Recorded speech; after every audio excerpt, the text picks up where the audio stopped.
باقی رہی یہ بات کہ یہی غزوہ جو ربیع الآخر یا جمادی الاولیٰ سن 4 ہجری میں پیش آیا تھا، غزوہ ذات الرقاع تھا، ہماری تحقیق کے مطابق صحیح نہیں، کیونکہ غزوہ ذات الرقاع میں حضرت ابو ہریرہ اور حضرت ابو موسیٰ اشعری رضی اللہ عنہما موجود تھے، اور ابو ہریرہ رضی اللہ عنہ جنگ خیبر سے صرف چند دن پہلے اسلام لائے تھے۔ اسی طرح حضرت ابو موسیٰ اشعری رضی اللہ عنہ مسلمان ہو کر یمن سے روانہ ہوئے تو ان کی کشتی ساحل حبشہ سے جا لگی تھی، اور وہ حبشہ سے اس وقت واپس آئے تھے جب نبی صلی اللہ علیہ وسلم خیبر میں تشریف فرما تھے۔ اس طرح وہ پہلی بار خیبر ہی کے اندر خدمت نبوی میں حاضر ہو سکے تھے۔ بس ضروری ہے کہ غزوہ ذات الرقاع غزوہ خیبر کے بعد پیش آیا ہو۔ سن 4 ہجری کے ایک عرصے بعد غزوہ ذات الرقاع کے پیش آنے کی ایک علامت یہ بھی ہے کہ نبی صلی اللہ علیہ وسلم نے غزوہ ذات الرقاع میں صلاۃ خوف پڑھی تھی، اور صلاۃ خوف پہل غزوہ اسپان میں پڑھی گئی، اور اس میں کوئی اختلاف نہیں کہ غزوہ اسپان کا زمانہ غزوہ خندق کے بھی بعد کا ہے، جبکہ غزوہ خندق کا زمانہ سن 5 ہجری کے آخر کا ہے۔ در حقیقت غزوہ اسپان سفر حدیبیہ کا ایک ضمنی واقعہ تھا، اور سفر حدیبیہ سن 6 ہجری کے آخر میں پیش آیا تھا، جس سے واپس آ کر رسول اللہ صلی اللہ علیہ وسلم نے خیبر کی راہ لی تھی۔ اس لیے اس اعتبار سے بھی غزوہ ذات الرقاع کا زمانہ خیبر کے بعد ہی ثابت ہوتا ہے۔ 7 غزوہ بدر دوم، اعراب کی شوکت توڑ دینے اور بددعاؤں کے شر سے مطمئن ہو جانے کے بعد مسلمانوں نے اپنے بڑے دشمن قریش سے جنگ کی تیاری شروع کر دی، کیونکہ سال تیزی سے ختم ہو رہا تھا اور احد کے موقع پر طے کیا ہوا وقت قریب آتا جا رہا تھا، اور محمد صلی اللہ علیہ وسلم اور صحابہ کرام رضی اللہ عنہم کا فرض تھا کہ میدان کارزار میں ابو سفیان اور اس کی قوم سے دو ہاتھ کرنے کے لیے نکلیں، اور جنگ کی چکی اس حکمت کے ساتھ چلائیں کہ جو فریق زیادہ ہدایت یافتہ اور پائیدار بقا کا مستحق ہو، حالات کا رخ پوری طرح اس کے حق میں ہو جائے۔ چنانچہ شعبان سن 4 ہجری 626 عیسوی میں رسول اللہ صلی اللہ علیہ وسلم نے مدینے کا انتظام حضرت عبداللہ بن رواحہ رضی اللہ عنہ کو سونپ کر اس طے شدہ جنگ کے لیے بدر کا رخ فرمایا۔ آپ صلی اللہ علیہ وسلم کے ہمراہ 1,500 جمیت اور 10 گھوڑے تھے۔ آپ صلی اللہ علیہ وسلم نے فوج کا علم حضرت علی رضی اللہ عنہ کو دیا، اور بدر پہنچ کر مشرکین کے انتظار میں خیمہ زن ہو گئے۔ دوسری طرف ابو سفیان بھی 50 سوار سمیت 2,000 مشرکین کی جمعیت لے کر روانہ ہوا، اور مکے سے ایک مرحلہ دور وادی مراء الزہران پہنچ کر مجنا نام کے مشہور چشمے پر خیمہ زن ہوا، لیکن وہ مکہ ہی سے بوجھل اور بد دل تھا۔ بار بار مسلمانوں کے ساتھ ہونے والی جنگ کا انجام سوچتا تھا، اور روب و ہیبت سے لرز اٹھتا تھا۔ مرز الزہران پہنچ کر اس کی ہمت جواب دے گئی، اور وہ واپسی کے بہانے سوچنے لگا۔ بالآخر اپنے ساتھیوں سے کہا، قریش کے لوگوں، جنگ اس وقت موزوں ہوتی ہے جب شادابی اور ہریالی ہو کہ جانور بھی چر سکیں اور تم بھی دودھ پی سکو۔ اس وقت خشک سالی ہے، لہٰذا میں واپس جا رہا ہوں، تم بھی واپس چلے چلو۔ ایسا معلوم ہوتا ہے کہ سارے ہی لشکر کے اعصاب پر خوف و ہیبت سوار تھی، کیونکہ ابو سفیان کے اس مشورے پر کسی قسم کی مخالفت کے بغیر سب نے واپسی کی راہ لی، اور کسی نے بھی سفر جاری رکھنے اور مسلمانوں سے جنگ لڑنے کی رائے نہ دی۔ ادھر مسلمانوں نے بدر میں 8 روز تک ٹھہر کر دشمن کا انتظار کیا، اور اس دوران اپنا سامان تجارت بیچ کر 1 درہم کے 2 درہم بناتے رہے۔ اس کے بعد اس شان سے مدینہ واپس آئے کہ جنگ میں اقدام کی باغ ان کے ہاتھ آ چکی تھی، دلوں پر ان کی دھاک بیٹھ چکی تھی، اور ماحول پر ان کی گرفت مضبوط ہو چکی تھی۔ یہ غزوہ بدر موعد، بدر ثانیہ، بدر آخرہ اور بدر صغرا کے نام سے معروف ہے۔ غزوہ دمت الجندل، رسول اللہ صلی اللہ علیہ وسلم بدر سے واپس ہوئے تو ہر طرف امن و امان قائم ہو چکا تھا، اور پورے اسلامی قلمرو میں اطمینان کی باد بہاری چل رہی تھی۔ اب آپ عرب کی آخری حدود تک توجہ فرمانے کے لیے فارغ ہو چکے تھے اور اس کی ضرورت بھی تھی تاکہ حالات پر مسلمانوں کا غلبہ اور کنٹرول رہے اور دوست دشمن سبھی اس کو محسوس اور تسلیم کریں۔ چنانچہ بدر صغریٰ کے بعد 6 ماہ تک آپ نے اطمینان سے مدینے میں قیام فرمایا۔ اس کے بعد آپ کو اطلاعات ملی کہ شام کے قریب دمت الجندل کے گرد آباد قبائل آنے جانے والے قافلوں پر ڈاکے ڈال رہے ہیں اور وہاں سے گزرنے والی اشیاء لوٹ لیتے ہیں۔ یہ بھی معلوم ہوا کہ انہوں نے مدینے پر حملہ کرنے کے لیے ایک بڑی جمعیت فراہم کر لی ہے۔ ان اطلاعات کے پیش نظر رسول اللہ صلی اللہ علیہ وسلم نے سبا بن ارفطہ غفاری رضی اللہ عنہ کو مدینہ میں اپنا جانشین مقرر فرما کر 1000 مسلمانوں کی نفری کے ساتھ کوچ فرمایا۔ یہ 25 ربیع الاول سن 5 ہجری کا واقعہ ہے۔ راستہ بتانے کے لیے بنو ازرع کا ایک آدمی رکھ لیا گیا تھا جس کا نام مذکور تھا۔ اس غزوے میں آپ صلی اللہ علیہ وسلم کا معمول تھا کہ آپ رات میں سفر فرماتے اور دن میں چھپے رہتے تھے تاکہ دشمن پر بالکل اچانک اور بے خبری میں ٹوٹ پڑیں۔ قریب پہنچے تو معلوم ہوا کہ وہ لوگ باہر نکل گئے ہیں، لہٰذا ان کے مویشیوں اور چرواہوں پر حلہ بول دیا، کچھ ہاتھ آئے کچھ نکل گئے۔ جہاں تک دمت الجندل کے باشندوں کا تعلق ہے تو جس کا جدھر سینگ سمایا بھاگ نکلا۔ جب مسلمان دمتا کے میدان میں اترے تو کوئی نہ ملا۔ آپ نے چند دن قیام فرما کر ادھر ادھر متعدد دستے روانہ کیے لیکن کوئی بھی ہاتھ نہ آیا۔ بالآخر آپ صلی اللہ علیہ وسلم مدینہ پلٹ آئے۔ اس غزوے میں عیینہ بن حصن سے مصالحت بھی ہوئی۔ دوما یہ سرحد شام میں ایک شہر ہے، یہاں سے دمشق کا فاصلہ 5 رات اور مدینے کا 15 رات ہے۔ ان اچانک اور فیصلہ کن اقدامات اور حکیمانہ حزم و تدبر پر مبنی منصوبوں کے ذریعے نبی صلی اللہ علیہ وسلم نے قلمرو اسلام میں امن و امان بحال کرنے اور صورتحال پر قابو پانے میں کامیابی حاصل کی اور وقت کی رفتار کا رخ مسلمانوں کے حق میں موڑ لیا اور ان اندرونی اور بیرونی مشکلات پیہم کی شدت کم کی جو ہر جانب سے انہیں گھیرے ہوئے تھیں۔ چنانچہ منافقین خاموش اور مایوس ہو کر بیٹھ گئے۔ یہود کا ایک قبیلہ جلا وطن کر دیا گیا، دوسرے قبائل نے حق ہمسائیگی اور عہد و پیما کے ایفا کا مظاہرہ کیا۔ بدو اور قریش ڈھیلے پڑ گئے اور مسلمانوں کو اسلام پھیلانے اور رب العالمین کے پیغام کی تبلیغ کرنے کے مواقع میسر آئے۔ 1 سال سے زیادہ عرصے کی پیہم فوجی مہمات اور کارروائیوں کے بعد جزیرۃ العرب پر سکون چھا گیا تھا اور ہر طرف امن و امان اور آشتی و سلامتی کا دورہ ہو گیا تھا، مگر یہود کو جو اپنی خباثتوں، سازشوں اور دسیسہ کاریوں کے نتیجے میں طرح طرح کی ذلت و رسوائی کا مزہ چکھ چکے تھے، اب بھی ہوش نہیں آیا تھا۔ انہوں نے غدر و خیانت اور مکر و سازش کے مکروہ نتائج سے کوئی سبق نہیں سیکھا تھا۔ چنانچہ خیبر منتقل ہونے کے بعد پہلے تو انہوں نے یہ انتظار کیا کہ دیکھیں مسلمانوں اور بت پرستوں کے درمیان جو فوجی کشاکش چل رہی ہے اس کا نتیجہ کیا ہوتا ہے، لیکن جب دیکھا کہ حالات مسلمانوں کے لیے سازگار ہو گئے ہیں، گردش لیل و نہار نے ان کے نفوس کو مزید وسعت دے دی ہے اور دور دور تک ان کی حکمرانی کا سکہ بیٹھ گیا ہے، تو انہیں سخت جلن ہوئی۔ انہوں نے نئے سرے سے سازش شروع کی اور مسلمانوں پر ایک ایسی آخری کاری ضرب لگانے کی تیاری میں مصروف ہو گئے جس کے نتیجے میں ان کا چراغ حیات ہی گل ہو جائے۔ لیکن چونکہ انہیں براہ راست مسلمانوں سے ٹکرانے کی جرت نہ تھی، اس لیے اس مقصد کی خاطر ایک نہایت خوفناک پلان تیار کیا۔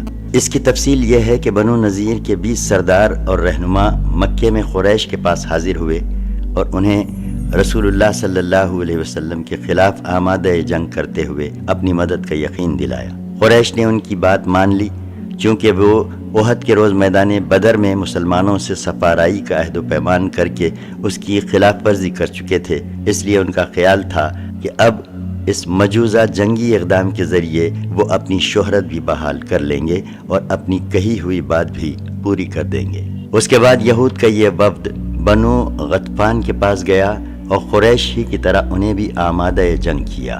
وہ بھی تیار ہو گئے۔ پھر اس وفد نے بقیہ قبائل عرب میں گھوم گھوم کر لوگوں کو جنگ کی ترغیب دی اور ان قبائل کے بھی بہت سے افراد تیار ہو گئے۔ غرض اس طرح یہودی سیاست کاروان نے پوری کامیابی کے ساتھ کفر کے تمام بڑے بڑے گروہوں اور جتھوں کو نبی صلی اللہ علیہ وسلم اور آپ کی دعوت اور مسلمانوں کے خلاف بھڑکا کر جنگ کے لیے تیار کر لیا۔ اس کے بعد طے شدہ پروگرام کے مطابق جنوب سے قریش، کنانہ اور تہامہ میں آباد دوسرے حلیف قبائل نے مدینے کی جانب کوچ کیا۔ ان سب کا سپہ سالار اعلیٰ ابو سفیان تھا اور ان کی تعداد 4000 تھی۔ یہ لشکر مرز زہران پہنچا تو بنو سلیم بھی اس میں شامل ہوئے۔ ادھر اسی وقت مشرق کی طرف سے غطفانی قبائل فزارہ، مرہ اور اشجع نے کوچ کیا۔ فزارہ کا سپہ سالار عیینہ بن حسن تھا اور بنو مرہ کا حارث بن عوف اور بنو اشجع کا مسعر بن رقیلہ۔ انہی کے ضمن میں بنو اسد اور دیگر قبائل کے بہت سے افراد بھی آئے تھے۔ ان سارے قبائل نے ایک مقررہ وقت پر مقررہ پروگرام کے مطابق مدینے کا رخ کیا تھا، اس لیے چند دن کے اندر اندر مدینے کے پاس 10,000 سپاہ کا ایک زبردست لشکر جمع ہو گیا۔ یہ اتنا بڑا لشکر تھا کہ غالباً مدینے کی پوری آبادی عورتوں، بچوں، بوڑھوں اور جوانوں کو ملا کر بھی اس کے برابر نہ تھی۔ اگر حملہ آوروں کا یہ ٹھاٹے مارتا ہوا سمندر مدینے کی چہار دیواری تک اچانک پہنچ جاتا تو مسلمانوں کے لیے سخت خطرناک ثابت ہوتا۔ کچھ عجب نہیں کہ اس کی جڑ کٹ جاتی اور ان کا مکمل سفایا ہو جاتا۔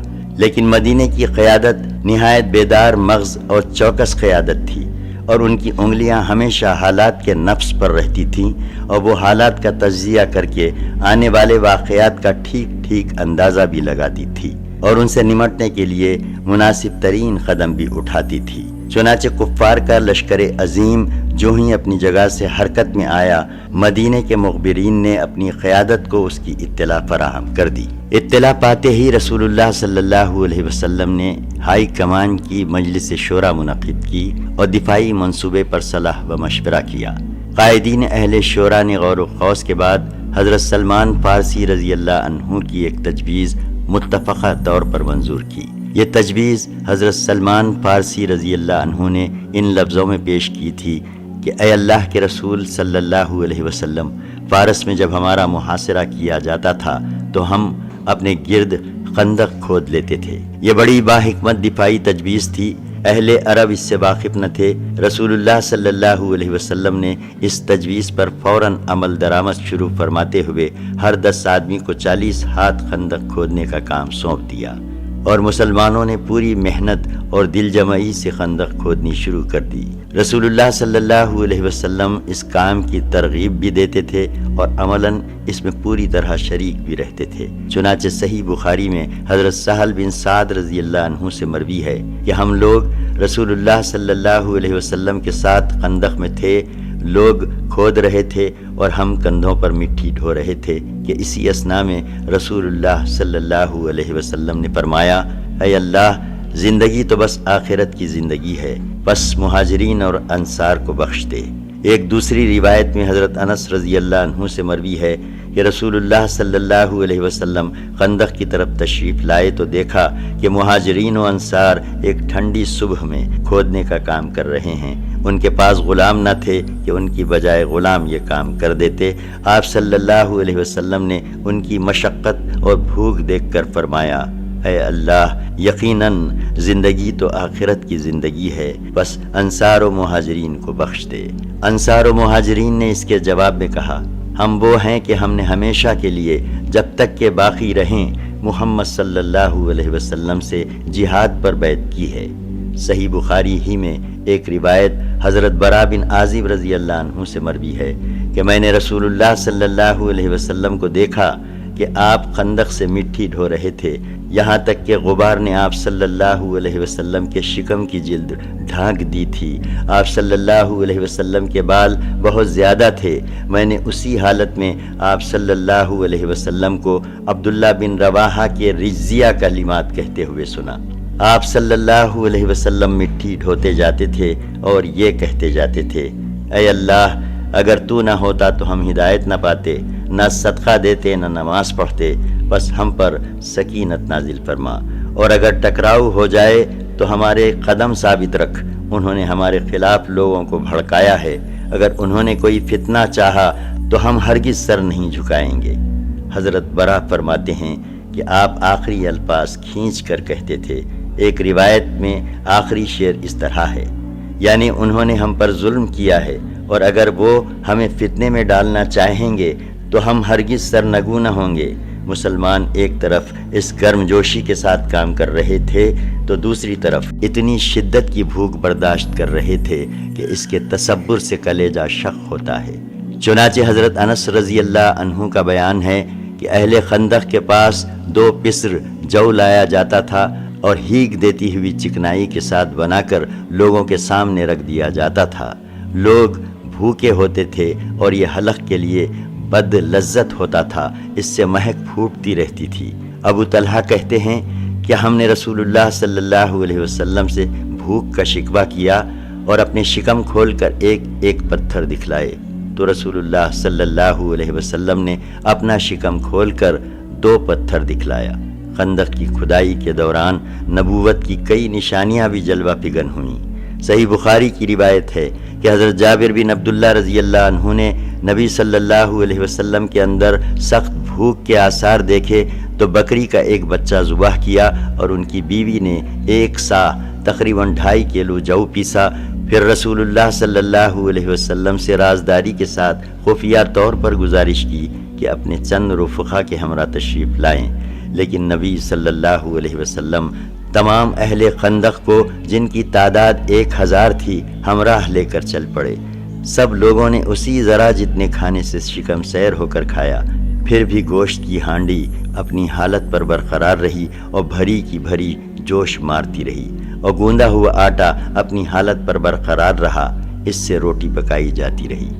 حضرت نعمان بن بشیر کی بہن خندق کے پاس 2 پسر کھجور لے کر آئیں کہ ان کے بھائی اور ماموں کھا لیں گے، لیکن رسول اللہ صلی اللہ علیہ وسلم کے پاس سے گزریں تو آپ صلی اللہ علیہ وسلم نے ان سے وہ کھجور مانگ لی اور ایک کپڑے کے اوپر بکھیر دی۔ پھر اہل خندق کو دعوت دی، اہل خندق اسے کھاتے گئے اور وہ بڑھتی گئی، یہاں تک کہ سارے اہل خندق کھا کھا کر چلے گئے اور کھجور تھی کہ کپڑے کے کناروں سے باہر گر رہی تھی۔ انہی ایام میں ان دونوں واقعات سے کہیں بڑھ کر ایک اور واقعہ پیش آیا، جسے امام بخاری نے حضرت جابر رضی اللہ عنہ سے روایت کیا ہے۔ حضرت جابر کا بیان ہے کہ ہم لوگ خندق کھود رہے تھے کہ ایک سخت پتھریلا ٹکڑا آڑے آ گیا۔ لوگ نبی صلی اللہ علیہ وسلم کی خدمت میں حاضر ہوئے اور عرض کی کہ یہ چٹان نما ٹکڑا خندق میں حائل ہو گیا ہے۔ آپ صلی اللہ علیہ وسلم نے فرمایا، میں اتر رہا ہوں۔ اس کے بعد آپ صلی اللہ علیہ وسلم اٹھے۔ آپ صلی اللہ علیہ وسلم کے شکم پر پتھر باندھا ہوا تھا، ہم نے 3 روز سے کچھ چکھا نہ تھا۔ پھر نبی صلی اللہ علیہ وسلم نے کدال لے کر مارا تو وہ چٹان نما ٹکڑا بھربھرے تودے میں تبدیل ہو گیا۔ حضرت برا رضی اللہ عنہ کا بیان ہے کہ خندق کی کھدائی کے موقع پر بعض حصے میں ایک سخت چٹان آ پڑی جس سے کدال اچڑ جاتی تھی، کچھ ٹوٹتا ہی نہ تھا۔ ہم نے رسول اللہ صلی اللہ علیہ وسلم سے اس کا شکوہ کیا۔ آپ صلی اللہ علیہ وسلم تشریف لائے، کدال لی اور بسم اللہ کہہ کر ایک ضرب لگائی تو ایک ٹکڑا ٹوٹ گیا اور فرمایا، اللہ اکبر، مجھے ملک شام کی کنجیاں دی گئی ہیں، واللہ میں اس وقت وہاں کے سرخ محلوں کو دیکھ رہا ہوں۔ پھر دوسری ضرب لگائی تو ایک دوسرا ٹکڑا کٹ گیا اور فرمایا، اللہ اکبر، مجھے فارس دیا گیا ہے، واللہ میں اس وقت مدائن کا سفید محل دیکھ رہا ہوں۔ پھر تیسری ضرب لگائی اور فرمایا، بسم اللہ، تو باقی ماندہ چٹان بھی کٹ گئی۔ پھر فرمایا، اللہ اکبر، مجھے یمن کی کنجیاں دی گئی ہیں، واللہ میں اس وقت اپنی اس جگہ سے سنا کے پھاٹک دیکھ رہا ہوں۔ ابن اسحاق نے ایسی ہی روایت حضرت سلمان فارسی رضی اللہ عنہ سے ذکر کی۔ چونکہ مدینہ شمال کے علاوہ باقی اطراف سے ہرے یعنی لادے کی چٹانوں، پہاڑوں اور کھجور کے باغات سے گھرا ہوا ہے، اور نبی صلی اللہ علیہ وسلم ایک ماہر اور تجربہ کار فوجی کی حیثیت سے یہ جانتے تھے کہ مدینے پر اتنے بڑے لشکر کی یورش صرف شمال ہی کی جہت سے ہو سکتی ہے، اس لیے آپ صلی اللہ علیہ وسلم نے صرف اسی جانب خندق کھدوائی۔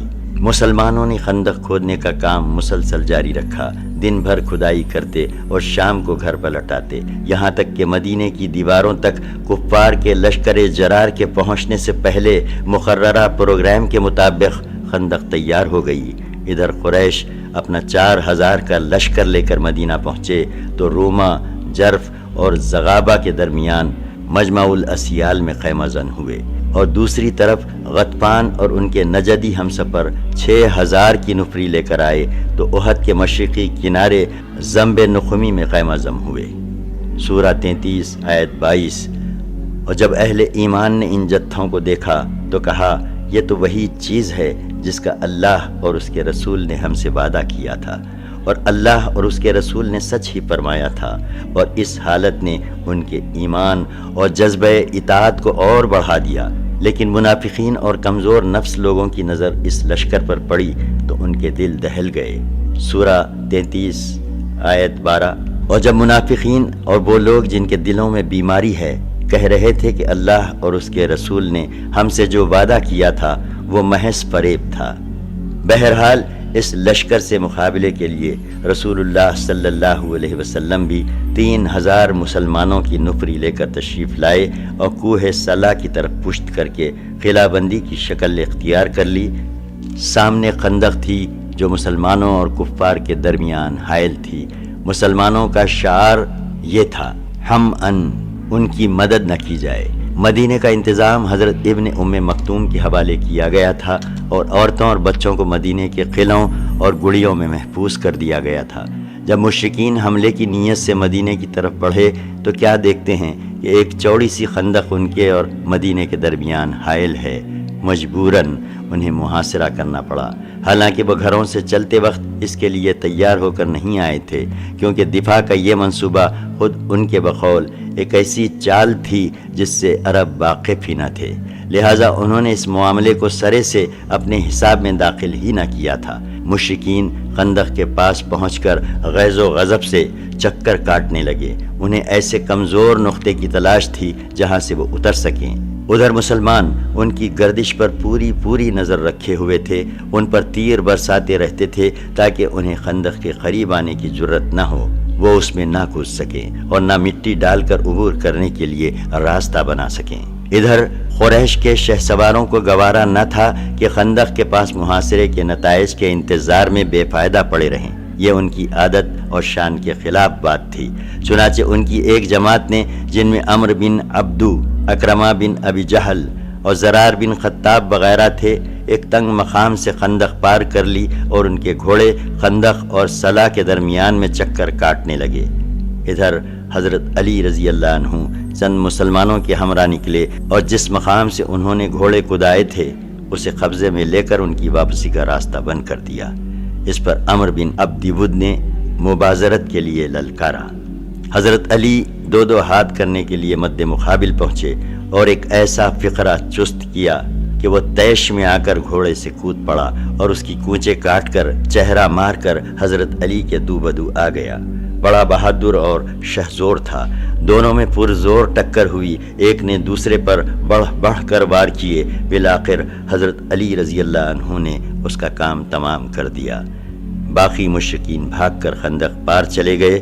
وہ اس قدر مرعوب تھے کہ اکرمہ نے بھاگتے ہوئے اپنا نیزہ بھی چھوڑ دیا۔ مشرکین نے کسی دن خندق پار کرنے یا اسے پاٹ کر راستہ بنانے کی بڑی زبردست کوشش کی، لیکن مسلمانوں نے بڑی عمدگی سے انہیں دور رکھا اور انہیں اس طرح تیروں سے چھیلا اور ایسی پامردی سے ان کی تیر اندازی کا مقابلہ کیا کہ ان کی ہر کوشش ناکام ہو گئی۔ اسی طرح کے پرزور مقابلوں کے دوران رسول اللہ صلی اللہ علیہ وسلم اور صحابہ کرام رضی اللہ عنہم کی بعض نمازیں بھی فوت ہو گئی تھیں۔ چنانچہ صحیحین میں حضرت جابر رضی اللہ عنہ سے مروی ہے کہ حضرت عمر بن خطاب رضی اللہ عنہ خندق کے روز آئے اور کفار کو سخت سست کہتے ہوئے کہنے لگے کہ یا رسول اللہ صلی اللہ علیہ وسلم، آج میں بمشکل سورج ڈوبتے ڈوبتے نماز پڑھ سکا۔ رسول اللہ صلی اللہ علیہ وسلم نے فرمایا، اور میں نے تو واللہ ابھی نماز پڑھی ہی نہیں ہے۔ اس کے بعد ہم لوگ نبی صلی اللہ علیہ وسلم کے ساتھ بتمان میں اترے، آپ صلی اللہ علیہ وسلم نے نماز کے لیے وضو فرمایا اور ہم نے بھی وضو کیا۔ پھر آپ صلی اللہ علیہ وسلم نے عصر کی نماز پڑھی۔ یہ سورج ڈوب چکنے کے بعد کی بات ہے۔ اس کے بعد مغرب کی نماز پڑھی۔ نبی صلی اللہ علیہ وسلم کو اس نماز کے فوت ہونے کا اس قدر ملال تھا کہ آپ صلی اللہ علیہ وسلم نے مشرکین پر بد دعا فرما دی۔ چنانچہ صحیح بخاری میں حضرت علی رضی اللہ عنہ سے مروی ہے کہ نبی صلی اللہ علیہ وسلم نے خندق کے روز فرمایا، اللہ ان مشرکین سمیت ان کے گھروں اور قبروں کو آگ سے بھر دے جس طرح انہوں نے ہم کو نماز وسطیٰ کی ادائیگی سے مشغول رکھا، یہاں تک کہ سورج ڈوب گیا۔ مسند احمد اور مسند شافعی رحمۃ اللہ علیہ میں مروی ہے کہ مشرکین نے آپ صلی اللہ علیہ وسلم کو ظہر، عصر، مغرب اور عشاء کی نماز کی ادائیگی سے مصروف رکھا۔ چنانچہ آپ صلی اللہ علیہ وسلم نے یہ ساری نمازیں یکجا پڑھیں۔ امام نووی فرماتے ہیں کہ ان روایتوں کے درمیان تطبیق کی صورت یہ ہے کہ جنگ خندق کا سلسلہ کئی روز تک جاری رہا، بس کسی دن ایک صورت پیش آئی اور کسی دن دوسری۔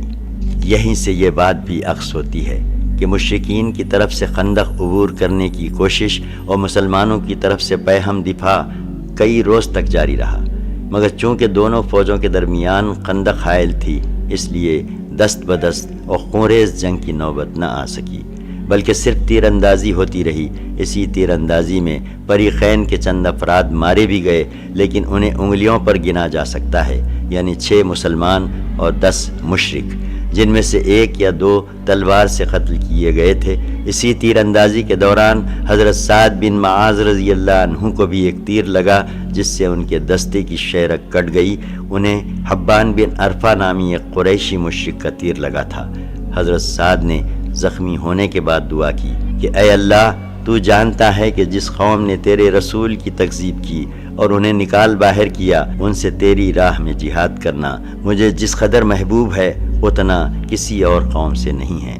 اے اللہ، میں سمجھتا ہوں کہ اب تو نے ہماری ان کی جنگ کو آخری مرحلے تک پہنچا دیا ہے، بس اگر قریش کی جنگ کچھ باقی رہ گئی ہو تو مجھے ان کے لیے باقی رکھ کہ میں ان سے تیری راہ میں جہاد کروں، اور اگر تو نے لڑائی ختم کر دی ہے تو اسی زخم کو جاری کر کے اسے میری موت کا سبب بنا دے۔ ان کی اس دعا کا آخری ٹکڑا یہ تھا کہ لیکن مجھے موت نہ دے، یہاں تک کہ بنو قریظہ کے معاملے میں میری آنکھوں کو ٹھنڈک حاصل ہو جائے۔ بہرکیف ایک طرف مسلمان محاذ جنگ پر ان مشکلات سے دوچار تھے تو دوسری طرف سازش اور دسیسہ کاری کے سانپ اپنے بلوں میں حرکت کر رہے تھے اور اس کوشش میں تھے کہ مسلمانوں کے جسم میں اپنا زہر اتار دیں۔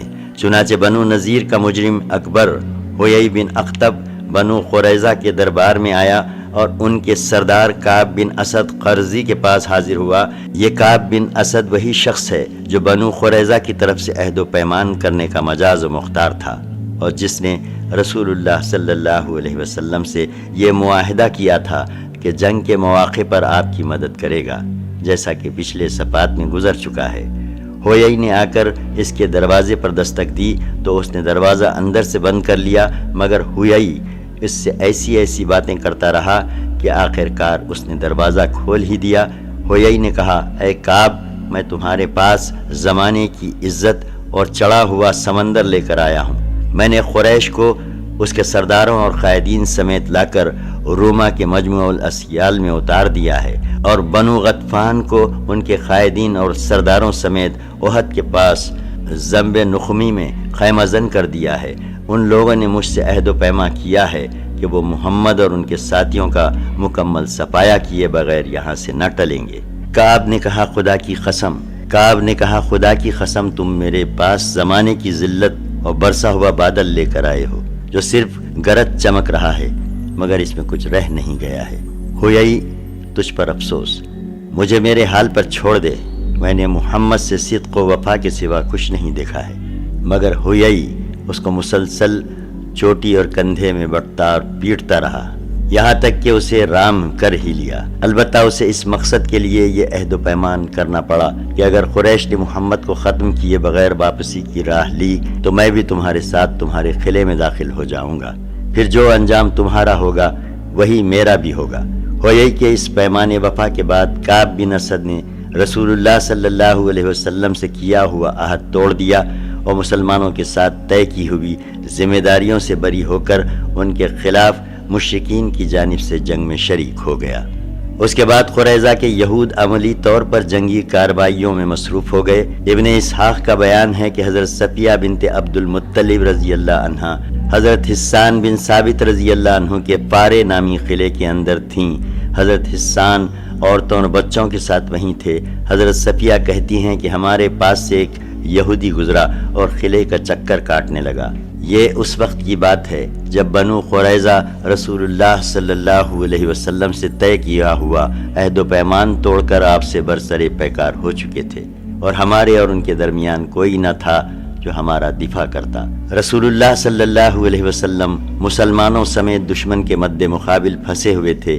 اگر ہم پر کوئی حملہ آور ہو جاتا تو آپ صلی اللہ علیہ وسلم انہیں چھوڑ کر آ نہیں سکتے تھے۔ اس لیے میں نے کہا، اے حسان، یہ یہودی جیسا کہ آپ دیکھ رہے ہیں قلعے کا چکر لگا رہا ہے، اور مجھے خدا کی قسم اندیشہ ہے کہ یہ باقی یہود کو بھی ہماری کمزوری سے آگاہ کر دے گا۔ ادھر رسول اللہ صلی اللہ علیہ وسلم اور صحابہ کرام رضی اللہ عنہم اس طرح پھنسے ہوئے ہیں کہ ہماری مدد کو نہیں آ سکتے، لہٰذا آپ جائیے اور اسے قتل کر دیجئے۔ حضرت حسان نے کہا، واللہ آپ جانتی ہیں کہ میں اس کام کا آدمی نہیں۔ حضرت صفیہ کہتی ہیں کہ اب میں نے خود اپنی کمر باندھی، پھر ستون کی ایک لکڑی لی اور اس کے بعد قلعے سے اتر کر اس یہودی کے پاس پہنچی اور اسے لکڑی مار مار کر اس کا خاتمہ کر دیا۔ اس کے بعد قلعے میں واپس آئی اور حسان سے کہا، جائیے اس کا ہتھیار اور اسباب اتار لیجئے۔ چونکہ وہ مرد ہے اس لیے میں نے اس کا ہتھیار نہیں اتارا۔ حسان نے کہا، مجھے اس کے ہتھیار اور سامان کی کوئی ضرورت نہیں۔ حقیقت یہ ہے کہ مسلمان بچوں اور عورتوں کی حفاظت پر رسول اللہ صلی اللہ علیہ وسلم کی پھوپھی کے اس جانبازانہ کارنامے کا بڑا گہرا اور اچھا اثر پڑا۔ اس کارروائی سے غالباً یہود نے سمجھا کہ ان قلعے اور گڑھیوں میں بھی مسلمانوں کا حفاظتی لشکر موجود ہے، حالانکہ وہاں کوئی لشکر نہ تھا۔ اس لیے یہود کو دوبارہ اس قسم کی جرت نہ ہوئی۔ البتہ وہ بت پرست حملہ آوروں کے ساتھ اپنے اتحاد اور انضمام کا عملی ثبوت پیش کرنے کے لیے انہیں مسلسل رسد پہنچاتے رہے، حتیٰ کہ مسلمانوں نے ان کی رسد کے 20 اونٹوں پر قبضہ بھی کر لیا۔ بہرحال یہود کی عہد شکنی کی خبر رسول اللہ صلی اللہ علیہ وسلم کو معلوم ہوئی تو آپ صلی اللہ علیہ وسلم نے فوراً اس کی تحقیق کی طرف توجہ فرمائی تاکہ بنو قریظہ کا موقف واضح ہو جائے اور اس کی روشنی میں فوجی نقطۂ نظر سے جو اقدام مناسب ہو اختیار کیا جائے۔ چنانچہ آپ نے اس خبر کی تحقیق کے لیے حضرت سعد بن معاذ، سعد بن عبادہ، عبداللہ بن رواحہ اور قواد بن جبیر رضی اللہ عنہم کو روانہ فرمایا اور ہدایت کی کہ جاؤ دیکھو بنی قریظہ کے بارے میں جو کچھ معلوم ہوا ہے وہ واقعی صحیح ہے یا نہیں۔ اگر صحیح ہے تو واپس آ کر صرف مجھے بتا دینا، اور وہ بھی اشاروں میں۔ لوگوں کے بازو مت توڑنا، اور اگر وہ عہد و پیمان پر قائم ہیں تو پھر لوگوں کے درمیان علانیہ اس کا ذکر کر دینا۔ جب یہ لوگ بنو قریظہ کے قریب پہنچے تو انہیں انتہائی خباثت پر آمادہ پایا۔ انہوں نے علانیہ گالیاں بکیں، دشمنی کی باتیں کیں اور رسول اللہ صلی اللہ علیہ وسلم کی اہانت کی۔ کہنے لگے، اللہ کا رسول کون؟ ہمارے اور محمد کے درمیان کوئی عہد ہے نہ پیمان۔ یہ سن کر وہ لوگ واپس آ گئے اور رسول اللہ صلی اللہ علیہ وسلم کی خدمت میں پہنچ کر صورتحال کی طرف اشارہ کرتے ہوئے صرف اتنا کہا، اصل و خارہ۔ مقصود یہ تھا کہ جس طرح اصل و خارہ نے اصحاب رضی کے ساتھ بدعہدی کی تھی، اسی طرح یہود بھی بدعہدی پر تلے ہوئے ہیں۔ باوجود یہ کہ ان صحابہ کرام رضی اللہ عنہم نے اخفائے حقیقت کی کوشش کی، لیکن عام لوگوں کو صورتحال کا علم ہو گیا اور اس طرح ایک خوفناک خطرہ ان کے سامنے مجسم ہو گیا۔ در حقیقت اس وقت مسلمان نہایت نازک صورتحال سے دوچار تھے۔ پیچھے بنو قریظہ تھے جن کا حملہ روکنے کے لیے ان کے اور مسلمانوں کے درمیان کوئی نہ تھا۔ آگے مشرکین کا لشکر جرار تھا جنہیں چھوڑ کر ہٹنا ممکن نہ تھا۔ پھر مسلمان عورتیں اور بچے تھے جو کسی حفاظتی انتظام کے بغیر بدعہد یہودیوں کے قریب ہی تھے۔ اس لیے لوگوں میں سخت اضطراب برپا ہوا، جس کی کیفیت اس آیت میں بیان کی گئی ہے۔ سورہ 33 آیت 10 11۔ اور جب نگاہیں کج ہو گئیں، دل حلق میں آ گئے اور تم لوگ اللہ کے ساتھ طرح طرح کے گمان کرنے لگے، اس وقت مومنوں کی آزمائش کی گئی اور انہیں شدت سے جھنجھوڑ دیا گیا۔ پھر اسی موقع پر بعض منافقین کے نفاق نے بھی سر نکالا، چنانچہ وہ کہنے لگے کہ محمد تو ہم سے وعدے کرتے تھے کہ ہم قیصر و کسریٰ کے خزانے کھائیں گے، اور یہاں یہ حالت ہے کہ پیشاب پیخانے کے لیے نکلنے میں بھی جان کی خیر نہیں۔ بعض اور منافقین نے اپنی قوم کے اشراف کے سامنے یہاں تک کہا کہ ہمارے گھر دشمن کے سامنے کھلے پڑے ہیں، ہمیں اجازت دیجیے کہ ہم اپنے گھروں کو واپس چلے جائیں، کیونکہ ہمارے گھر شہر سے باہر ہیں۔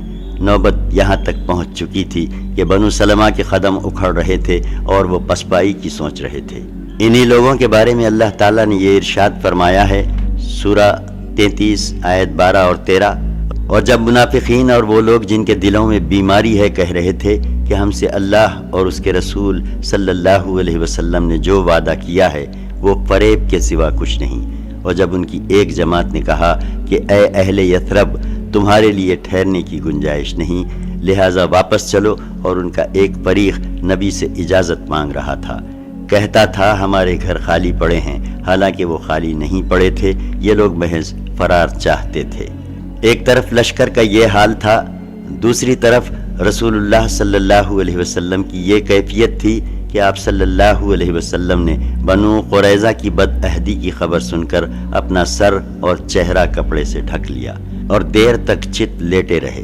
اس کیفیت کو دیکھ کر لوگوں کا اضطراب اور زیادہ بڑھ گیا، لیکن اس کے بعد آپ صلی اللہ علیہ وسلم پر امید کی روح غالب آ گئی اور آپ اللہ اکبر کہتے ہوئے کھڑے ہوئے اور فرمایا، مسلمانوں، اللہ کی مدد اور فتح کی خوشخبری سن لو۔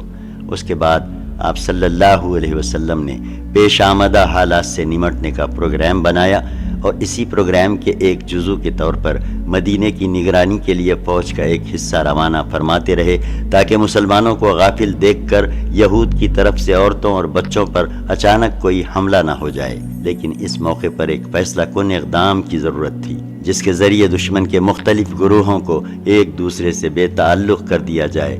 اس مقصد کے لیے آپ نے سوچا کہ بنو غطفان کے دونوں سرداروں عیینہ بن حسن اور حارث بن عوف سے مدینے کی ایک تہائی پیداوار پر مصالحت کر لیں، تاکہ یہ دونوں سردار اپنے اپنے قبیلے لے کر واپس چلے جائیں اور مسلمان تنہا قریش پر، جن کی طاقت کا بار بار اندازہ لگایا جا چکا تھا، ضرب کاری لگانے کے لیے فارغ ہو جائیں۔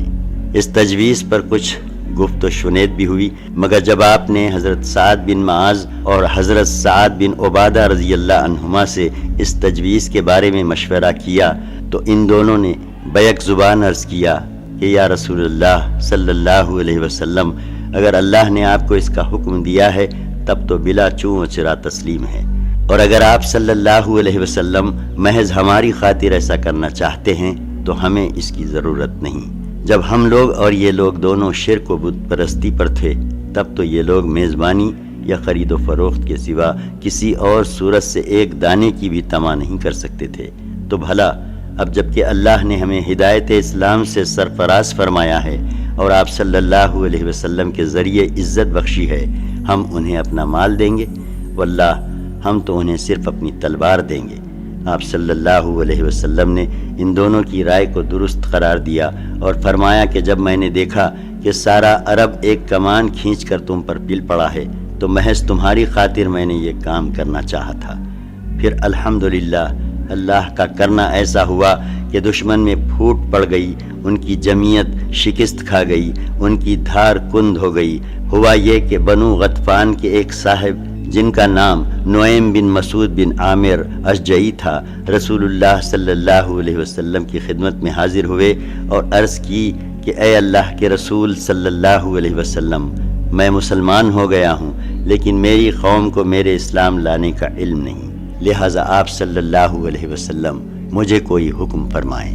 رسول اللہ صلی اللہ علیہ وسلم نے فرمایا، تم فقط ایک آدمی ہو، لہٰذا کوئی فوجی اقدام تو نہیں کر سکتے، البتہ جس قدر ممکن ہو ان میں پھوٹ ڈالو اور ان کی حوصلہ شکنی کرو، کیونکہ جنگ تو چال بازی کا نام ہے۔ حضرت نعیم فوراً ہی بنو قریظہ کے ہاں پہنچے۔ جاہلیت میں ان سے ان کا بڑا میل جول تھا۔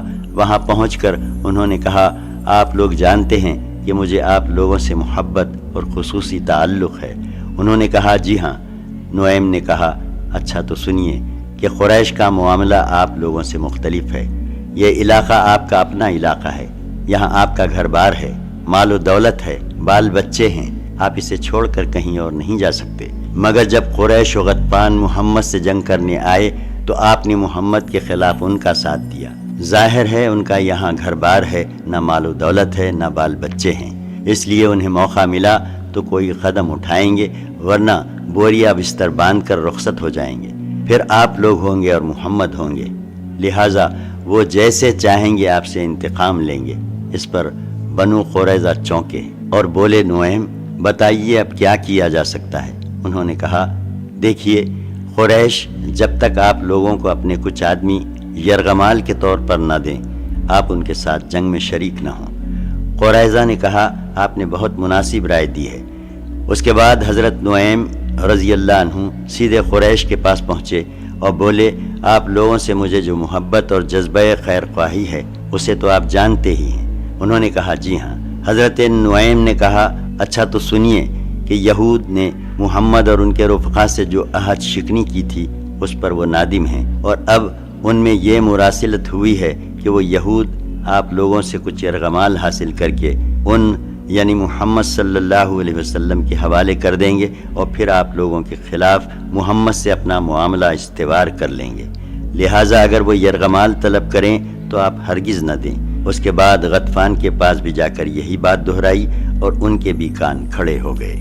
اس کے بعد جمعہ اور سنیچر کی درمیانی رات کو قریش نے یہود کے پاس یہ پیغام بھیجا کہ ہمارا قیام کسی سازگار اور موزوں جگہ پر نہیں ہے، گھوڑے اور اونٹ مر رہے ہیں، لہٰذا ادھر سے آپ لوگ اور ادھر سے ہم لوگ اٹھیں اور محمد پر حملہ کر دیں۔ لیکن یہود نے جواب میں کہلایا کہ آج سنیچر کا دن ہے اور آپ جانتے ہیں کہ ہم سے پہلے جن لوگوں نے اس دن کے بارے میں حکم شریعت کی خلاف ورزی کی تھی انہیں کیسے عذاب سے دوچار ہونا پڑا تھا۔ علاوہ ازیں آپ لوگ جب تک اپنے کچھ آدمی ہمیں بطور یرغمال نہ دے دیں ہم لڑائی میں شریک نہ ہوں گے۔ قاصد جب یہ جواب لے کر واپس آئے تو قریش اور غطفان نے کہا واللہ نعیم نے سچ ہی کہا تھا۔ چنانچہ انہوں نے یہود کو کہلا بھیجا کہ خدا کی قسم ہم آپ کو کوئی آدمی نہ دیں گے، بس آپ لوگ ہمارے ساتھ ہی نکل پڑیں اور دونوں طرف سے محمد پر حلہ بول دیا جائے۔ یہ سن کر قریظہ نے باہم کہا واللہ نعیم نے تم سے سچ ہی کہا تھا۔ اس طرح دونوں فریق کا اعتماد ایک دوسرے سے اٹھ گیا، ان کی صفوں میں پھوٹ پڑ گئی اور ان کے حوصلے ٹوٹ گئے۔ اس دوران مسلمان اللہ تعالیٰ سے یہ دعا کر رہے تھے اے اللہ ہماری پردہ پوشی فرما اور ہمیں خطرات سے مامون کر دے، اور رسول اللہ صلی اللہ علیہ وسلم یہ دعا فرما رہے تھے اے اللہ کتاب اتارنے والے اور جلد حساب لینے والے ان لشکروں کو شکست دے، اے اللہ انہیں شکست دے اور انہیں جھنجھوڑ کر رکھ دے۔ بالآخر اللہ نے اپنے رسول صلی اللہ علیہ وسلم اور مسلمانوں کی دعائیں سن لیں۔ چنانچہ مشرکین کی صفوں میں پھوٹ پڑ جانے اور بددلی و پست ہمتی سرایت کر جانے کے بعد اللہ تعالیٰ نے ان پر تند ہواؤں کا طوفان بھیج دیا جس نے ان کے خیمے اکھیڑ دیے، ہانڈیاں الٹ دیں، تنابوں کی کھوٹیاں اکھاڑ دیں، کسی چیز کو قرار نہ رہا، اور اس کے ساتھ ہی فرشتوں کا لشکر بھیج دیا جس نے انہیں ہلا ڈالا اور ان کے دلوں میں رعب اور خوف ڈال دیا۔ اسی سرد اور کڑکڑاتی ہوئی رات میں رسول اللہ صلی اللہ علیہ وسلم نے حضرت حذیفہ بن یمان رضی اللہ عنہ کو کفار کی خبر لانے کے لیے بھیجا۔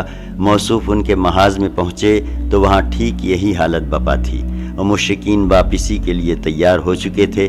حضرت حذیفہ رضی اللہ عنہ نے خدمت نبوی صلی اللہ علیہ وسلم میں واپس آ کر ان کی روانگی کی اطلاع دی۔ چنانچہ رسول اللہ صلی اللہ علیہ وسلم نے صبح کی تو دیکھا کہ میدان صاف ہے۔ اللہ نے دشمن کو کسی خیر کے حصول کا موقع دیے بغیر اس کے غیظ و غضب سمیت واپس کر دیا اور ان سے جنگ کے لیے تنہا کافی ہوا۔ الغرض اس طرح اللہ نے اپنا وعدہ پورا کیا، اپنے لشکر کو عزت بخشی، اپنے بندے کی مدد کی اور تنہا سارے لشکر کو شکست دی۔ چنانچہ اس کے بعد آپ صلی اللہ علیہ وسلم مدینہ واپس آ گئے۔ غزوہ خندق صحیح ترین قول کے مطابق شوال سن 5 ہجری میں پیش آیا تھا اور مشرکین نے 1 ماہ یا تقریباً 1 ماہ تک رسول اللہ صلی اللہ علیہ وسلم اور مسلمانوں کا محاصرہ جاری رکھا تھا، تمام مآخذ پر مجموعی نظر ڈالنے سے معلوم ہوتا ہے کہ محاصرے کا آغاز شوال میں ہوا تھا اور خاتمہ ذی قعدہ میں۔ ابن سعد کا بیان ہے کہ رسول اللہ صلی اللہ علیہ وسلم جس روز خندق سے واپس ہوئے بدھ کا دن تھا اور ذی قعدہ کے ختم ہونے میں صرف 7 دن باقی تھے۔ جنگ احزاب در حقیقت خساروں کی جنگ نہ تھی بلکہ اعصاب کی جنگ تھی۔ اس میں کوئی خونریز مورکہ پیش نہیں آیا، لیکن پھر بھی یہ اسلامی تاریخ کی ایک فیصلہ کن جنگ تھی۔ چنانچہ اس کے نتیجے میں مشرکین کے حوصلے ٹوٹ گئے اور یہ واضح ہو گیا کہ عرب کی کوئی بھی قوت مسلمانوں کی اس چھوٹی سی طاقت کو جو مدینے میں نشو نما پا رہی ہے ختم نہیں کر سکتی، کیونکہ جنگ احزاب میں جتنی بڑی طاقت فراہم ہو گئی تھی اس سے بڑی طاقت فراہم کرنا عربوں کے بس کی بات نہ تھی۔ اس لیے رسول اللہ صلی اللہ علیہ وسلم نے احزاب کی واپسی کے بعد فرمایا، اب ہم ان پر چڑھائی کریں گے، وہ ہم پر چڑھائی نہ کریں گے، اب ہمارا لشکر ان کی طرف جائے گا۔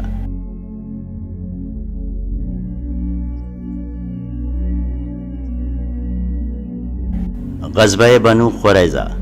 جس روز رسول اللہ صلی اللہ علیہ وسلم خندق سے واپس تشریف لائے، اسی روز ظہر کے وقت جبکہ آپ حضرت ام سلمہ رضی اللہ عنہا کے مکان میں غسل فرما رہے تھے، حضرت جبرائیل علیہ السلام تشریف لائے اور فرمایا، کیا آپ نے ہتھیار رکھ دیے؟ حالانکہ ابھی فرشتوں نے ہتھیار نہیں رکھے اور میں بھی قوم کا تعاقب کر کے بس واپس چلا آ رہا ہوں۔ اٹھیے اور اپنے رفقا کو لے کر بنو قریظہ کا رخ کیجیے، میں آگے آگے جا رہا ہوں، ان کے قلعوں میں زلزلہ برپا کروں گا اور ان کے دلوں میں رعب و دہشت ڈالوں گا۔ یہ کہہ کر حضرت جبرائیل علیہ السلام فرشتوں کے جلو میں روانہ ہو گئے۔ ادھر رسول اللہ صلی اللہ علیہ وسلم نے ایک صحابی سے منادی کروائی کہ جو شخص سماع و طاعت پر قائم ہے وہ عصر کی نماز بنو قریظہ ہی میں پڑھے۔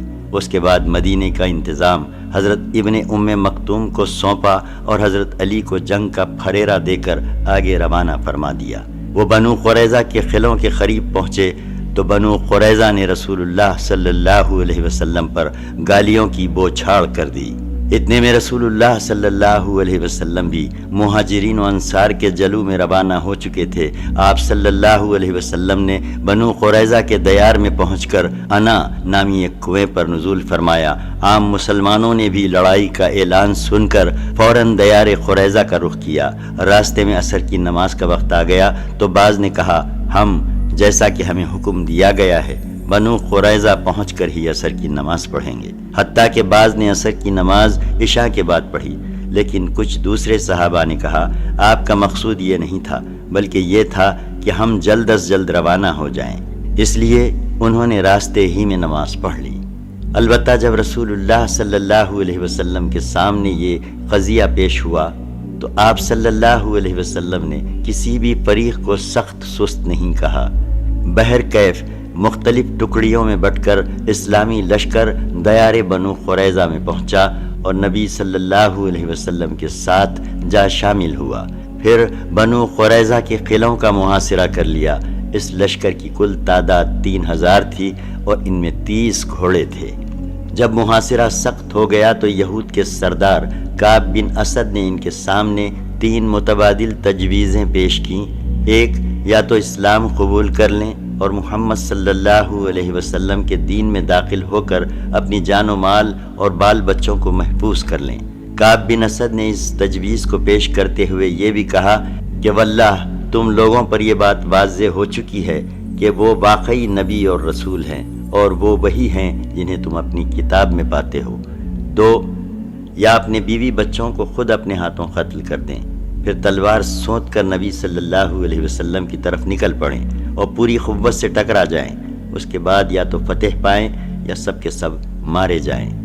3، یا پھر رسول اللہ صلی اللہ علیہ وسلم اور صحابہ کرام رضی اللہ عنہم پر دھوکے سے سنیچر کے دن پل پڑیں، کیونکہ انہیں اطمینان ہوگا کہ آج لڑائی نہیں ہوگی۔ لیکن یہود نے ان تینوں میں سے کوئی بھی تجویز منظور نہ کی، جس پر ان کے سردار کعب بن اسد نے جھلا کر کہا، تم میں سے کسی نے ماں کی کوکھ سے جنم لینے کے بعد ایک رات بھی ہوش مندی کے ساتھ نہیں گزاری ہے۔ ان تینوں تجاویز کو رد کر دینے کے بعد بنو قریظہ کے سامنے صرف ایک ہی راستہ رہ جاتا تھا کہ رسول اللہ صلی اللہ علیہ وسلم کے سامنے ہتھیار ڈال دیں اور اپنی قسمت کا فیصلہ آپ صلی اللہ علیہ وسلم پر چھوڑ دیں، لیکن انہوں نے چاہا کہ ہتھیار ڈالنے سے پہلے اپنے بعض مسلمان حلیفوں سے رابطہ قائم کر لیں، ممکن ہے پتہ لگ جائے کہ ہتھیار ڈالنے کا نتیجہ کیا ہوگا۔ چنانچہ انہوں نے رسول اللہ صلی اللہ علیہ وسلم کے پاس پیغام بھیجا کہ آپ ابو لبابہ کو ہمارے پاس بھیج دیں، ہم ان سے مشورہ کرنا چاہتے ہیں۔ ابو لبابہ ان کے حلیف تھے اور ان کے باغات اور آل اولاد بھی اسی علاقے میں تھے۔ جب ابو لبابہ وہاں پہنچے تو مرد حضرات انہیں دیکھ کر ان کی طرف دوڑ پڑے اور عورتیں اور بچے ان کے سامنے دھاڑے مار مار کر رونے لگے۔ اس کیفیت کو دیکھ کر حضرت ابو لبابہ رضی اللہ عنہ پر رقت طاری ہو گئی۔ یہود نے کہا، ابو لبابہ، کیا آپ مناسب سمجھتے ہیں کہ ہم محمد صلی اللہ علیہ وسلم کے فیصلے پر ہتھیار ڈال دیں؟ انہوں نے فرمایا ہاں، لیکن ساتھ ہی ہاتھ سے حلق کی طرف اشارہ بھی کر دیا، جس کا مطلب یہ تھا کہ ذبح کر دیے جاؤ گے۔ لیکن انہیں فوراً احساس ہوا کہ یہ اللہ اور اس کے رسول کے ساتھ خیانت ہے، چنانچہ وہ رسول اللہ صلی اللہ علیہ وسلم کے پاس واپس آنے کی بجائے سیدھے مسجد نبوی پہنچے اور اپنے آپ کو مسجد کے ایک کھمبے سے باندھ لیا اور قسم کھائی کہ اب انہیں رسول اللہ صلی اللہ علیہ وسلم ہی اپنے دست مبارک سے کھولیں گے اور وہ آئندہ بنو قریظہ کی سرزمین میں کبھی داخل نہ ہوں گے۔ ادھر رسول اللہ صلی اللہ علیہ وسلم محسوس کر رہے تھے کہ ان کی واپسی میں دیر ہو رہی ہے۔ پھر جب تفصیلات کا علم ہوا تو فرمایا، اگر وہ میرے پاس آ گئے ہوتے تو میں ان کے لیے دعائے مغفرت کر دیا ہوتا، لیکن جب وہ وہی کام کر بیٹھے ہیں تو اب میں بھی انہیں ان کی جگہ سے کھول نہیں سکتا، یہاں تک کہ اللہ تعالیٰ ان کی توبہ قبول فرما لے۔ ادھر ابو لبابہ کے اشارے کے باوجود بنو قریظہ نے یہی طے کیا کہ رسول اللہ صلی اللہ علیہ وسلم کے سامنے ہتھیار ڈال دیں اور وہ جو فیصلہ مناسب سمجھیں کریں۔ حالانکہ بنو قریظہ ایک طویل عرصے تک محاصرہ برداشت کر سکتے تھے، کیونکہ ایک طرف ان کے پاس وافر مقدار میں سامان خورد و نوش تھا، پانی کے چشمے اور کنویں تھے، مضبوط اور محفوظ قلعے تھے، اور دوسری طرف مسلمان کھلے میدان میں خون منجمد کر دینے والے جاڑے اور بھوک کی سختیاں سہ رہے تھے، اور آغاز جنگ خندق کے بھی پہلے سے مسلسل جنگی مصروفیات کے سبب تکان سے چور چور تھے۔ لیکن جنگ بنی قریظہ در حقیقت ایک اعصابی جنگ تھی۔ اللہ نے ان کے دلوں میں رعب ڈال دیا تھا اور ان کے حوصلے ٹوٹتے جا رہے تھے۔ پھر حوصلوں کی یہ شکستگی اس وقت انتہا کو پہنچ گئی جب حضرت علی بن ابی طالب رضی اللہ عنہ اور حضرت زبیر بن عوام رضی اللہ عنہ نے پیش قدمی فرمائی، اور حضرت علی رضی اللہ عنہ نے گرج کر یہ اعلان کیا کہ ایمان کے فوجیوں، خدا کی قسم، اب میں بھی یا تو وہی چکھوں گا جو حمزہ نے چکھا، یا ان کا قلعہ فتح کر کے رہوں گا۔ چنانچہ حضرت علی کا یہ عزم سن کر بنو قریظہ نے جلد ہی سے اپنے آپ کو رسول اللہ صلی اللہ علیہ وسلم کے حوالے کر دیا کہ آپ جو فیصلہ مناسب سمجھیں کریں۔